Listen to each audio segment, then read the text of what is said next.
남편과의 전쟁에 나선 조선의 발칙한 아내들. 조선이라는 게 또 특이해요, 그죠? 그러니까 조선이라서 발칙한이라는 단어가 생기는 것 같고 아니었으면 그냥 당당히 말할 수 있는 의견일 수 있을 거 아니에요, 그렇죠? 또 연예계 대표적인 다툼이 많은 부부죠. 황재성 씨는 어떻습니까? 많이 좀 싸우시는 편인가요? 뭐 어떠세요? 많이 들었어요. 많이 들었어요? 그 소문낸 사람 거래요. 네. 사실 싸움은 저는 이미 결혼 전에 선배들한테 조언도 많이 구했고 네. 박미선 씨가 또 이제 저의 대표 선배님이신데 네. 이제 조언을 구했을 때 아주 명쾌한 대답을 주셨어요. 뭐라고? 부부간에 싸움이 없을 순 없다. 싸웠을 때 이 사람은 이기려고 싸우는지 이 고민을 해결하려고 싸우는지를 잘 정하고 싸워라. 최고의 답이다. 모티브가 안 싸울 순 없어. 그럼요. 하지만 현명하게 싸우자. 너를 이기려는 게 아니라 고민을 해결하기 위해서 우리 싸우자. 잘 안 되죠? 네. 그럼 아쉽죠. 그리고 많은 남편분들의 슬로건이 아내 말을 잘 듣자. 아 근데 이것도 쉽지 있잖아요. 않아요. 네. 오죽했으면 명언 중에 유부남들이요. 행복하기 위해서 TV에 최수종이 나오면 채널을 돌려라. 이런 말이 있습니다. 진짜 쉽지가 않아요. 제가 소개해드릴 부부싸움은 모든 국민들을 벌벌 떨게 만들 만큼 아주 엄청난 사건이었다고 합니다. 궁인. 그런 왕과 왕비가 정말 대판 싸웠기 때문입니다. 야, 왕과 왕비가 대판 싸웠다. 이거 처음 들어보는 말이에요. 이방원과 원경 왕후가 엄청난 불화를 겪었던 그런 부부였거든요. 대박이다. 근데 이제 태종이 왕위에 오르면서부터 사이가 점점 안 좋아지기 시작하는데요. 이게 뭐 때문이었는지 혹시 짐작이 가십니까?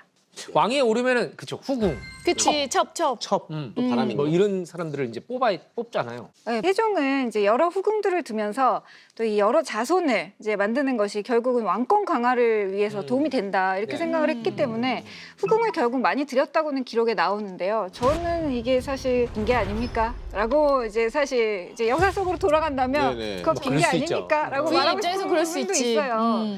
사람으로서 욕망이 아니었나 싶고 왜냐하면 이제 왕이 되자마자 1년 만에 대신들을 싹 다 이제 수집해요. 그래서 자 후궁 제도를 어떻게 만들면 좋겠는가 고하라 이렇게 의견을 청취해요.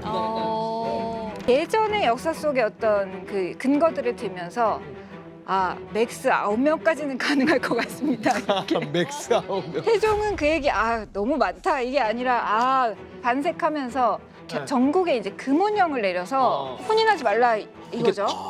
왕이 언제 간택을 할지 모르니까 전국적으로. 아니 근데 원경왕후가 있는데 내가 새로운 아내를 또 찾기 위해서 그 부서를 만들었다는 거잖아요. 그러니까 극대노를 극대노를 하면 또 성깔도 아유. 있는 사람이기 아. 때문에. 그렇죠. 하지. 그래서 이제 부서를 설치를 합니다. 오. 어머. 이 부서 신설과 함께 길고 긴 이제 부부싸움의 막이 드디어 짠 하고 오르게 됩니다. 원경왕후는 이제 태종의 1, 2차 왕자의 난 때 큰 공을 세운 사람이었습니다. 이제 열심히 뭔가 자수성가를 해서 드디어 이제 먹고 살 만한 기반을 만들었는데 고생은 고생대로 다 아, 해놓으니까. 하자. 다닐게 이러고 이제 네. 뒷바라지 대놓고 다 해놨더니. 그래서 결과적으로는 이제 성대한 혼례식까지 다 속전속결로 치르려고 소식을 듣자마자 너무 분해가지고 막 엉엉 울면서 나 이렇게 어떻게 이럴 수 있어라고 소리를 쳤다는데요. 야 너가 남자고 내가 여자지. 내가 남자였으면 내가 왕했어. 그치, 맞아. 그랬을 것 같아. 이런 느낌으로 너무 이제 그럴 화가 가능성이 났을 것 같은데 결과적으로 이제 시금전폐를 하면서 아주 난리가 납니다. 그래서 이런 상황에 이제 상황인 네. 형 정종까지 나서서 태종을 타이르게 됩니다. 결국 공신들도 함께 이제 9명은 너무한 것 같습니다. 이렇게 만류를 했고요.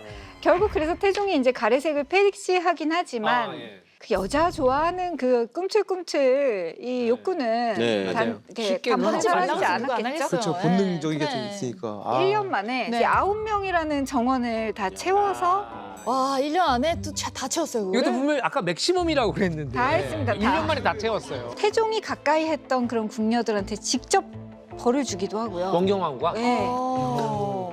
태종이 좀 심하긴 했는데 네. 이 원경왕후도 만만치 않아. 않으니까. 이 정도면 태종도 진짜 확실히 열이 확 받을 만해. 그러니까 지금 원경하고가 약간 그 타임머신이 있다고 하면 가서 좀 말릴 것 같아요. 그 이쪽은 상대방은 킬방울이잖아요. 그렇죠. 원경왕후의 그 남동생들이 다 죽임당해요. 태종한테. 왕권 강화를 위해서는 이제 외척 세력을 어쨌든 뭐 원천 차단해야 된다라고 판단을 태종 입장에서는 할 수밖에 없었을 것 같고요. 자신의 즉위 위해 최고의 공을 세웠던 이제 원경왕후의 사형제 이 사람들을 다 불충죄인으로 몰아붙입니다. 그래서 자진하게 만들었습니다. 더 이상 이제 참을 수 없는 이 분노 때문에 태종한테 온갖 불손한 말들을 이제 합니다. 그럼 욕 나오죠. 욕 나오지 뭐. 호칭으로 안 불렀을 것 같은데요. 그치. 아무나 그냥. 뭐 공식적으로는 왕과 왕비니까 결국 이것이 불손하다 이렇게 뭐 이야기될 수밖에 그렇긴 없고 하죠. 예. 이 때문에 패비의 위기까지 와, 근데 가는 가엾다, 상황이 진짜로. 되는데요. 다행히 뭐 이제 세자도 있었고 네. 뭐 그 주변에서 이제 안 됩니다. 패비까지는 안 됩니다. 이렇게 말리는 대신들의 반대로 패비까지는 이제 당하지 않았지만 참 굴욕적인 상황이 이어집니다. 네. 뭐냐면 태종이 이제 내명부를 다스릴 여인을 간택하겠다 이렇게 하면서 태종 11년 들어서 네. 한 명의 빈과 두 명의 애첩을 준다. 1빈 2잉이라는 이제 빈어제도라고 하는데요. 이 제도까지 또 추가로 만듭니다. 맥스 9 플러스 대단하시네. 1빈 2잉 이렇게 됩니다. 아까 티오가 다 차지 않았나요? 티오가 참은 뭘 하면 되는 줄 알아요? 뭐요? 티오를 늘리면 돼요. 와, 와. 그런 방법. 어, 왕이니까. 왕이니까. 그러네. 이런 상황이니까 너무 화병이 나서 남명이구나. 운영하고는 이 일이 있은 지 이제 9년이 지난 1420년 56세, 56살의 나이로 세상을 뜨게 됩니다. 이렇게까지 격하게 싸운 것은 조선 왕실의 부부들 중에서 이들이 처음이자 마지막 유일무이한 그런 부부였다고 합니다. 세게 싸우기도 했네요. 네. 이유는 이제 여러분도 잘 아시는 것처럼 경국대전이 만들어지면서 여성의 감정을 제도 안에서 악으로 다루게 됩니다. 결국 그 시작이 이방원 때문이 아니었나 그런 생각도 들 수 있는 대목이고요. 사실 좀 팽팽하게 싸웠길 좀 바랬는데 조선 시대라서 그런지 좀 힘들긴 한 것 같아요. 그래서 약간 왕후의 자리가 의미가 있나 싶기도 해요. 좋게 말해서 뭐 소관에 부처 하나 들어가야 가능한 자리 이렇게 말하는 거고 현실적으로 말한다면 제정신으로 살 수 없는 위치는 아니었을까.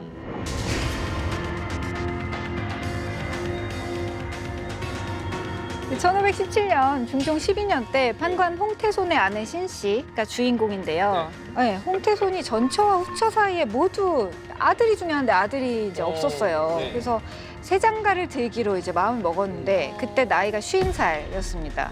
그때 새로 들인 아내 신씨의 나이가 너무 많이 어렸어요. 몇 살인데? 10대 중반이었습니다. 그러면 잠깐만 30몇 년 그건 차이가 거의 나는 팔려간 거 아니에요? 그렇죠. 근데 이제 팔려간 건데 보통 이렇게 삼취, 재취 이렇게 가는 거를 당연히 좋아하지는 않죠. 네네. 그러니까 죽은 다음에 가더라도 그럼 그런 집에 갈 만한 여성들은 뭐냐면 양반이긴 하지만 조금 형편이 안 좋다. 그렇죠. 형편이 좀 떨어지거나 진짜 상황이 팔려가는 그럴 거네. 경우에 가고 여성 쪽은 나이가 그 나이일 수밖에 없어요. 왜냐하면 옛날에 생각할 때 결혼 정년기, 출산을 할 수 있는 나이 그렇기 때문에 30 넘은 사람을 뽑을 리가 없죠. 그럼 결혼이 성립하지 않으니까. 이 아저씨가 너무 못생긴 겁니다. 아 나이도 많은데 못생기기까지. 여성을 놀리기까지 할 정도였는데요. 야 꽃다운 나이에 그렇게 못생기고 늙은 남자랑 결혼해가지고 어디에 같이 잠이나 자겠니? 이렇게 뭐 풋풋한 사랑을 꿈꾸고 이럴 나이인데. 맞아.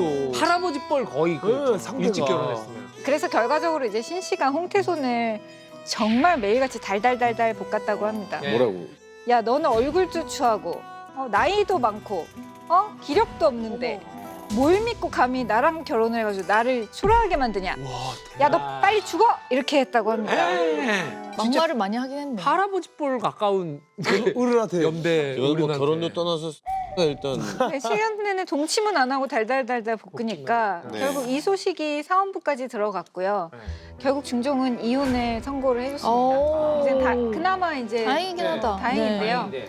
근데 결국 벌이 내려지는데 벌이 내려져요? 네, 신 씨는 벌금형으로 마무리가 되고 여기서 중요한 부분은 홍태손은 무려 수원 군수직에서 파지게 됐다라는 조입니다. 아니 나이 먹고 못생기고 기력 없는 것도 서글픈데 내가 뭘 잘못했길래 크게 잘못한 건 파지까지. 없는 것 같은데. 이거는 조금 과한 것 같은데. 그 당시. 우리 조선시대 윤리는 정말 가화만사성 이런 말로 남아있는 것처럼 네 몸을 잘 못 닦아서 집안에 이런 문제가 나왔으니 네가 어떻게 그 관직에서 일을 잘하겠니?